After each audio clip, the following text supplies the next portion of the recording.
దేశానికే తలమానికంగా నిలిచిన వారధి అధికారులు పాలకుల నిర్లక్ష్యంతో శిథిలావస్థకు చేరుకుంటోంది. గోదావరిపై ఒకప్పుడు ఓ వెలుగు వెలిగిన రోడ్డు, రైలు వంతెన అలసత్వానికి నిలువుటద్దంగా మారింది. పర్యాకుల గుండెల్లో నిలిచిపోయిన ఈ వారధి ఇప్పుడు విరిగిన గోడలు, వెలగని దీపాలు, పెరిగిన తుప్పలతో కళావిహీనంగా మారింది. రాజమండ్రి అఖండ గోదావరి వద్ద 100 ఏళ్ల క్రితం నిర్మించిన హావ్లాక్ బ్రిడ్జ్ నేటికి సేవలందించేందుకు సిద్ధంగా ఉన్న 4 దశాబ్దాలు కూడా గడవని రోడ్ రైలు వంతెన ఇక తన వల్ల కాదంటోంది. 1967లో ఉభయ గోదావరి జిల్లాలను కలుపుతూ 2.2 కిలోమీటర్ల పొడవుతో ఈ వంతెన నిర్మాణానికి శ్రీకారం చుట్టి 1977లో వాడుకలోకి తీసుకువచ్చారు. ఆసియాలోనే అతిపెద్దదైన ఈ వంతెనకు 44 స్తంభాలు, 438 జాయింట్లు ఉంటాయి. పైన రోడ్డు, కింద రైలు మార్గంతో నిర్మించడం దీని ప్రత్యేకత.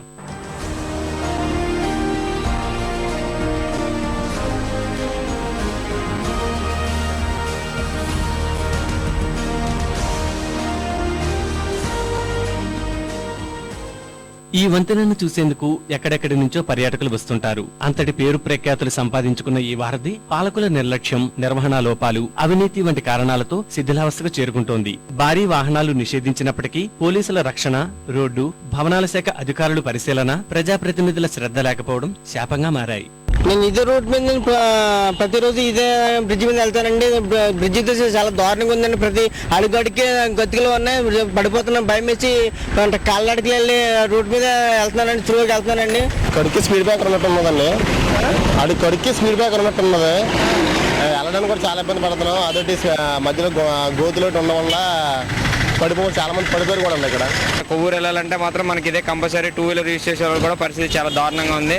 తర్వాత రోడ్డు పై ఎక్కడ ఉన్న చెత్తను కూడా అదే క్లీన్ చేయకపోవడం వల్ల ప్రమాదాలు కూడా ఎక్కువ జరుగుతుంది. ప్రతి అడుగుకి స్పీడ్ బ్రేకర్ ఉండడం వల్ల వెనక ముందు స్పీడ్గా వెళ్తుందని చెప్పేసి ఆదుకునే లోపల ఎదురు గోతి వల్ల కొత్తగా వచ్చే వాళ్ళు సడన్ గా బ్రేక్ అయ్యడం వల్ల వెనకాల ఉన్న వాళ్ళు డాష్ ఇచ్చుకోవడం జరుగుతుంది. 8 ఏళ్ల క్రితం 2.5 కోట్ల రూపాయలతో మరమ్మతులు చేసి రాకపోకలు పునరుద్ధరించారు. మళ్లీ 2010 అక్టోబర్లో నెల రోజుల రాకపోకలు నిలిపివేసి తాత్కాలిక ప్రాతిపదికన మరమ్మతులు చేపట్టినా పరిస్థితిలో ఎటువంటి మార్పు లేదు. బ్రిడ్జి మీద గోతులు ఏర్పడటం, వాహనాలు కూడా వెళ్ళలేని పరిస్థితి. ఒకవేళ వెళ్ళడానికి సాహసిస్తే వాళ్ళ బళ్ళకు సంబంధించినటువంటి పార్టులు కూడా ఊడిపోయి కింద పడే పరిస్థితి ఉత్పన్నమవుతా ఉంది.